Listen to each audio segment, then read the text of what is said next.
افغانستان سے امریکہ آنے کے بعد سے کاظم ہاشمی نے بہت سے کام پہلی دفعہ کیے۔ ان کا پہلا امریکی کھانا، پہلی امریکی نوکری اور اب بیس بال کی مقبول ٹیم پٹسبرگ پائریٹس کے شہر میں ان کا پہلا امریکی بیس بال گیم۔ یہ میری فیملی کا پہلا تجربہ ہے۔ افغانستان میں لوگ ساکر کے بہت شوقین ہیں، لیکن انہیں پائریٹس کے بارے میں کچھ نہیں پتا۔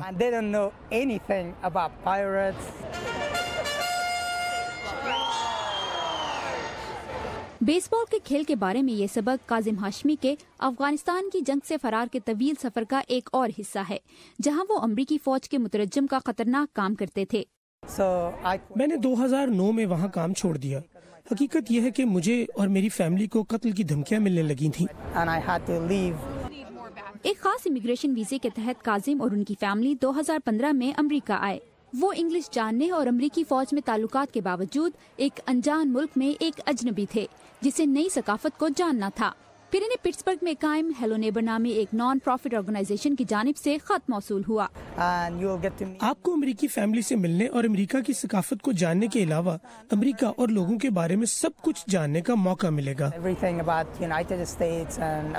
یہ یاد رکھنا ضروری ہے کہ پناہ گزین وہ لوگ ہیں جو بھاگنے پر مجبور ہوئے۔ سلون ڈیوڈسن نے مہاجرین کے خاندانوں کو مدد دینے کے خواہش مند امریکیوں سے ملنے کے لیے ہیلو نیبر کی بنیاد رکھی۔ میں نے بہت سوچا کہ کس طرح یہ دونوں گروپ اکٹھے رہ سکتے ہیں اور آپس میں بامعنی تعلق بنا سکتے ہیں۔ لہٰذا انہوں نے امریکی اور مہاجر خاندانوں کو جوڑنے کے لیے پکنکس اور لائبریری وغیرہ کے دورے ترتیب دیے۔ ہمیں ان لوگوں کو اپنی ثقافت سے متعارف کروانے کی ضرورت ہے۔ ہمیں انہیں کھلے دل سے قبول کرنا چاہیے اور معاشرے کا حصہ بننے میں مدد دینی چاہیے۔ اب امریکیوں کے پسندیدہ مشغلے کے دوران ایک دوسرے سے میل جول بڑھاتی مشل کہتی ہیں کہ ان کا خاندان کاظم کے خاندان سے اتنا گھل مل گیا ہے کہ اب وہ ان کے سرپرست سے زیادہ دوست بن چکے ہیں۔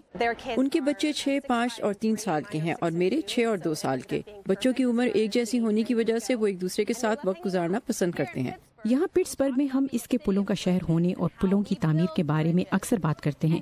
نئے پناہ گزینوں کی امریکہ آمد کے ساتھ اس سوچ کو آگے بڑھنا چاہیے، لیکن ہمیشہ ایسا نہیں ہوتا۔ ہیلو نیبر کے ساتھ پٹسبرگ نے بھی کاظم کے دل میں ایک پل بنا لیا اور یہ ادارہ جلد اس شہر سے باہر بھی راستے بنائے گا۔ سلون کہتے ہیں کہ انہیں ملک کے مختلف حصوں سے ای میلز آتی ہیں جس پروگرام میں دلچسپی رکھتے ہیں۔ کین فرابو کے ساتھ وردہ خلیل، اردو VOA۔